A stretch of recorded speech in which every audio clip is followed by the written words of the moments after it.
नमस्कार। आप सबको मेरी बहुत बहुत शुभकामनाएं। मैं डॉक्टर अनिमेष अग्रवाल, वरिष्ठ हृदय रोग विशेषज्ञ के रूप में Jindal institute of medical sciences Hisar में कार्यरत हूँ। आज मैं आपके समक्ष कोरोना महामारी जो सारे विश्व में फैल रही है उस संबंध में कुछ महत्वपूर्ण चर्चा करने के लिए उपस्थित हुआ हूँ।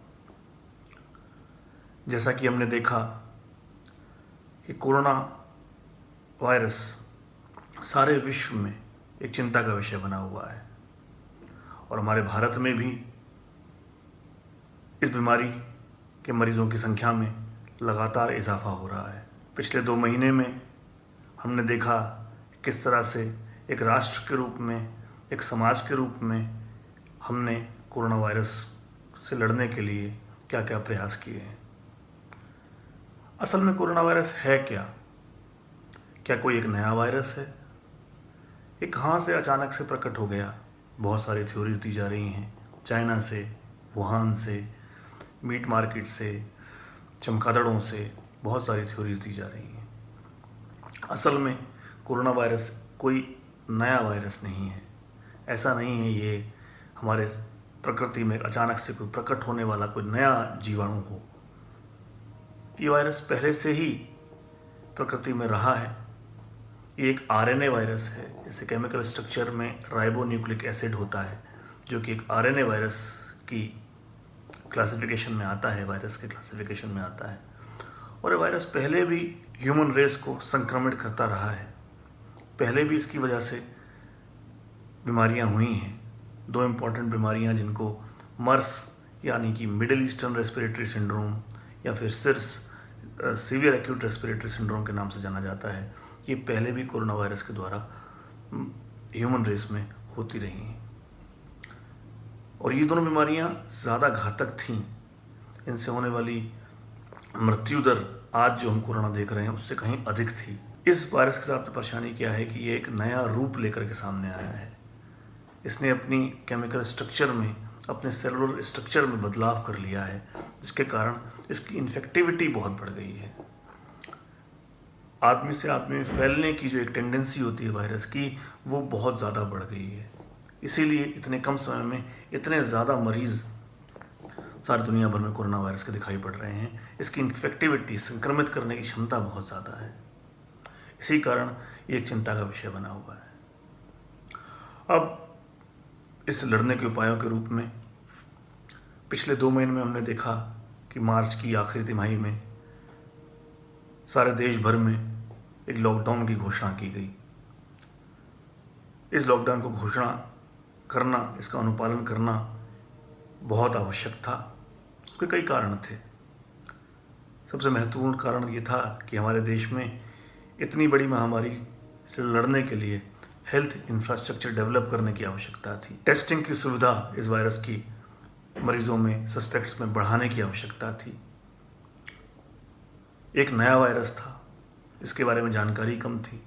किस तरह से ये सिम्टम्स करता है, किस हद तक ये मरीज को बीमार कर सकता है, इसके बचने के, इसके बचाव के क्या क्या उपाय हो सकते हैं, इसके लिए कोई दवा, कोई वैक्सीन डेवलप कब तक हो सकती है, कब तक इसमें सफलता मिल सकती है, इस बारे में कोई जानकारी व्याप्त नहीं थी। एक नेशन वाइड लॉकडाउन किया गया जिससे कि हेल्थ इंफ्रास्ट्रक्चर डेवलप किया जा सके इस वायरस से लड़ने के लिए। दूसरी चीज़, एक राष्ट्रव्यापी पॉलिसी फ्रेमवर्क तैयार किया जा सके इस वायरस को किस तरह से कंट्रोल में रखना है उसके लिए। और तीसरी और सबसे महत्वपूर्ण, देश की जनता को, आवाम को सेंसिटाइज किया जा सके कि वो क्या क्या हिदायतें लेंगे इस वायरस को बढ़ने से रोकने के लिए, फैलने से रोकने के लिए। 60 दिन के बाद हमने देखा कि पिछले 60 दिनों में जो लॉकडाउन किया गया था उसके फलस्वरूप कई चीज़ों में बदलाव आया है। एक चीज़ जो इम्पोर्टेंट बदलाव आया है कि देश में आज जिला स्तर पर इन मरीजों के इलाज के लिए, जो सस्पेक्ट्स हैं उनके आइसोलेशन, क्वारंटाइन के लिए प्रॉपर इंफ्रास्ट्रक्चर का डेवलपमेंट हुआ है। स्पेशल आईसीयू बेड्स, हॉस्पिटल में बेड्स क्रिएट हुए हैं कोरोना के मरीजों को और सस्पेक्ट्स को रखने के लिए। टेस्टिंग के नंबर ऑफ टेस्ट जो किए जाते थे उसमें एक बहुत बड़ा बदलाव आया है। आज हम लगभग 1 लाख टेस्ट रोज़ देश भर में कर पा रहे हैं।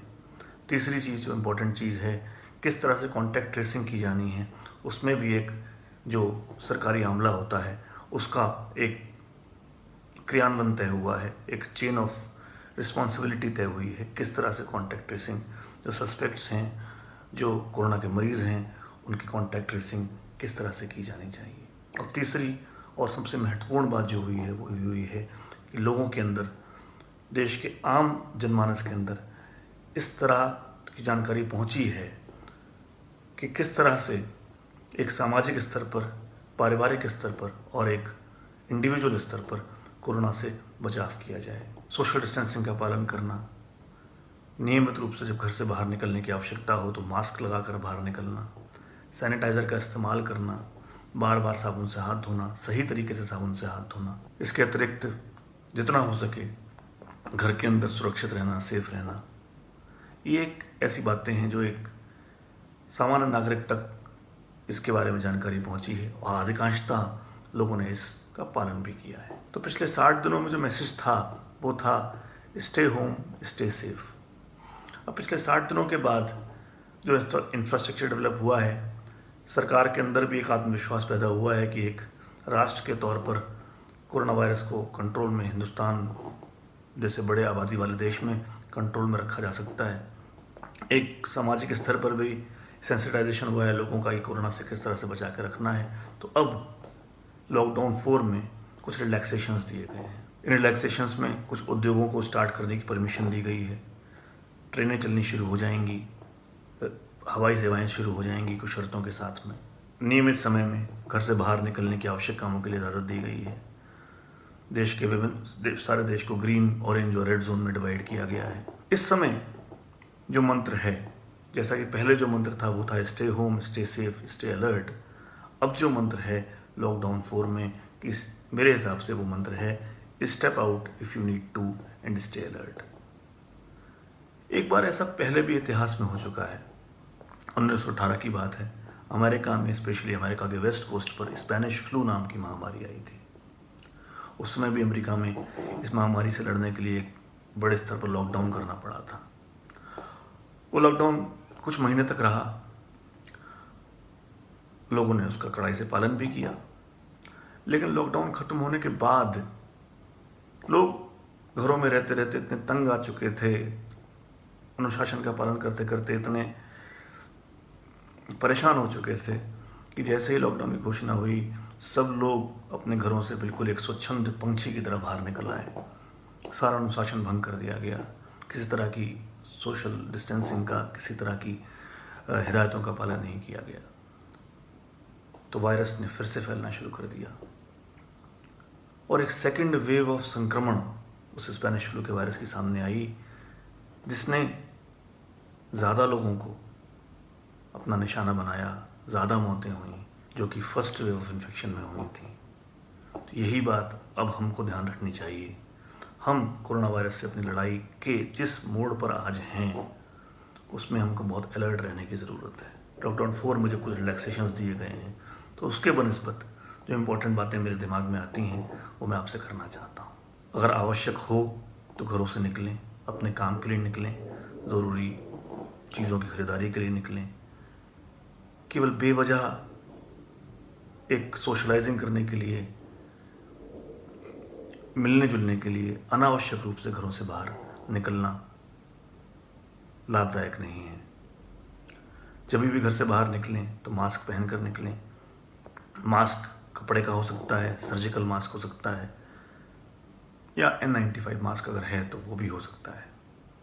मास्क के बारे में बहुत सारी भ्रांतियां हैं, कौन सा मास्क, कैसा मास्क। मास्क का मुख्य उद्देश्य है कि जब हम किसी ऐसे व्यक्ति के संपर्क में आए जिसको कोरोना के लक्षण हैं, तो अगर वो सोशल डिस्टेंसिंग का पालन नहीं हो पाया है या वो हमारे मुंह पर खांस देता है या छींक देता है तो हमारे संक्रमित होने के चांसेस कम से कम रहें। ये मास्क लगाने का मुख्य उद्देश्य है। अगर किसी ऐसे पब्लिक स्पेस में हैं जहाँ भीड़ भाड़ ज़्यादा है तो जितना लोगों के संपर्क में हम आए हैं उनसे हमारे संक्रमण के चांसेस कम से कम रहें। तो मास्क कोई भी हो सकता है, क्लॉथ मास्क हो सकता है, सर्जिकल मास्क हो सकता है, N95 मास्क हो सकता है। एक सामान्य सामाजिक परिवेश में ये मास्क उपयोगी हैं। हालांकि जो हेल्थ वर्कर्स हैं, जो लोग ऐसे वातावरण में रहते हैं जहाँ पे कोरोना होने का अंदेशा बहुत ज़्यादा है, उन लोगों के लिए अधिक सावधानी बरतने की ज़रूरत है। उनको N95 मास्क है, उसके ऊपर जो प्रिकॉशंस हैं, PPE किट हैं, उन सबका वो उपयोग करना उनके लिए आवश्यक है। लेकिन एक सामाजिक स्तर पर क्लॉथ मास्क, सर्जिकल मास्क से भी आवश्यक प्रिकॉशन ली जा सकती है। मास्क पहनते हुए मैं देखता हूँ अस्पताल में बहुत सारे लोग आते हैं। आजकल में देखते हैं कि लगभग हर आदमी किसी न किसी प्रकार से अपने मुंह को, अपनी नाक को कवर कर ही आता है, चाहे वो मास्क लगा के आए, चाहे वो कपड़ा लपेट करके आए। लेकिन एक बात जो देखने में आती है कि लोग मास्क को किस तरह से उपयोग करते हैं। काफ़ी लोग नाक के नीचे मास्क लगा के घूमते रहते हैं, काफ़ी लोग मास्क को लटका के गले में लगा लेते हैं, बार बार उतार देते हैं, बार बार लगा लेते हैं। खाना खाते हैं तो मास्क उतार के साइड में रख देते हैं, खाना खा के फिर दोबारा से लगा लेते हैं। तो इस तरह के कार्यकलापों से मास्क लगाने का पूरा पर्पज़ ही ख़त्म हो जाता है। क्योंकि अगर हम संक्रमित चाहे 5 मिनट के लिए हुए, चाहे 5 सेकंड के लिए हुए, लेकिन अगर हम संक्रमित होने के रिस्क में आए तो फिर मास्क लगाना बेकार रहा। दूसरी चीज़, अगर हम मास्क को बार बार सामने की तरफ से छूते हैं तो मास्क की उपयोगिता को ख़त्म कर लेते हैं। इसलिए हमको ये ध्यान रखना है कि अगर हम मास्क लगाते हैं तो मास्क को ठीक तरीके से लगाएं, पूरे नाक और मुंह को कवर करके रखें, बार बार अनावश्यक रूप से मास्क को उतारें नहीं, और बार बार मास्क की सामने की सतह पर बिना साबुन से हाथ धोए, बिना सैनिटाइजर से अपने आप को, हाथों को साफ किए बिना मास्क को सामने की सतह से टच ना करें। दूसरी चीज़, आजकल जब हम अपने घर से बाहर निकलें तो ज़रूरी आवश्यक सामान जैसे पेन है या मोबाइल का चार्जर है या पावर बैंक है, वो अपने साथ में लेकर निकलें, ताकि ये चीज़ें हमें किसी और से मांगनी ना पड़े, संक्रमण का खतरा ना रहे। तीसरी और इम्पोर्टेंट चीज़ है कि फल सब्जियों का किस तरह से उपयोग किया जाए। जब मार्केट से, सब्जी मंडी से सब्जी खरीद करके लाते हैं तो सब्जी मंडी में ध्यान रखें कि भीड़ वाली जगहों पे ना जाएं। सब्जी वाले सब्जी खरीदते समय मास्क लगा के रखें, एक दूरी बना के रखें, सोशल डिस्टेंसिंग बना के रखें सब्जी खरीदते समय। और सब्जी जब लेकर के आएँ घर में तो सब्जी के पैकेट के अंदर ही उसको कुछ घंटे तक रखे रहने दें। उसके बाद गर्म पानी में सब्जियों को साफ़ कर लें। कुछ ऐसी रिपोर्ट देखने में आई कि लोग सैनिटाइज़र सब्जियों पर लगा रहे हैं, उन्हें स्टरलाइज करने के लिए, डिसइंफेक्ट करने के लिए। ये एक सही प्रथा नहीं है। सैनिटाइज़र सब्जियों पर लगाना और फिर उनका खाने में उपयोग करना एक हार्मफुल हो सकता है। सैनिटाइज़र के अंदर जो केमिकल्स होते हैं वो हमारी बॉडी को नुकसान पहुंचा सकते हैं। सैनिटाइज़र केवल सतह पर, स्किन पर लगाने के लिए होता है, मुंह के अंदर अगर जाए तो वो नुकसान कर सकता है। तो इस प्रकार की प्रैक्टिस से बचें। सब्जी को खुले में रखना और गर्म पानी से धो लेना फल सब्जियों को, यही उनसे कोरोना से डिसइंफेक्ट करने का यही एक सबसे सफल और सबसे सेफ तरीका है। जितना हम घर से बाहर निकलें, जब भी हम घर से बाहर निकलें तो ध्यान रखें कि सैनिटाइज़र साथ में लेकर के निकलें, और बीच बीच में जब भी हम किसी ऐसी चीज़ को छूते हैं तो अपना हाथ सैनिटाइज़र से क्लीन कर लें। जितना संभव हो सके दरवाज़ों के नॉब्स को ना छुएं, सीढ़ियों के रेलिंग्स को ना छुएं, इसका भी ध्यान हमें रखना पड़ेगा।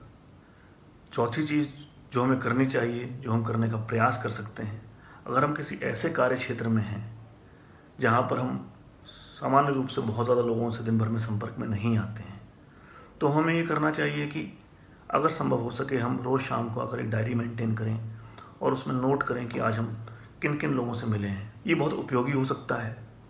अगर कल को बाई चांस हम कोरोना से संक्रमित हो जाएं तो अथॉरिटीज़ को बताने में एक बहुत आसानी होगी कि हम पिछले दिनों में किन किन लोगों से संपर्क में आए हैं, और हम अपनी एक सामाजिक जिम्मेदारी का बहुत अच्छे से निर्वहन कर रहे होंगे। इस तरह की एक लिस्ट मेंटेन कर पाएँ, अथॉरिटीज़ को हम दे पाएँ, तो कॉन्टैक्ट ट्रेसिंग करने में बहुत आसानी होगी। ये भी एक आवश्यक कदम है। अगर ये कर पाना संभव हो तो ये भी करने का प्रयास करना चाहिए। चौथी और आखिरी चीज़ जो मैं कहना चाहूँगा वो ये कहना चाहूँगा कि इस लॉकडाउन में रिलैक्सेशंस जो हमको मिले हैं उनको हम एक आज़ादी ना समझें। उनको हम ये ना समझें कि बाहर निकलना हमारा हक है, भीड़ लगाना हमारा हक है, मजमा जुटाना हमारा हक है। अपनी जिम्मेदारी का पालन करें और ध्यान रखें कि ये जो समय है, ये पिछले जो 2 महीने हमने काटे हैं, जो अनुशासन हमने दिखाया है, जो मानसिकता जिस मानसिकता से हमने पिछले 60 दिनों में लॉकडाउन का पालन किया था, वो अब समय है कि जब केसों में इजाफा हो रहा है तो मोर्टालिटी ना बढ़े, केस जो बढ़ रहे हैं वो हम उसको प्लेटिव कर पाएँ, उसके लिए हम सामाजिक दूरी का पालन करें और जो जो हिदायतें हमने डिस्कस की हैं उनके बारे में सतर्क रहें, सजग रहें।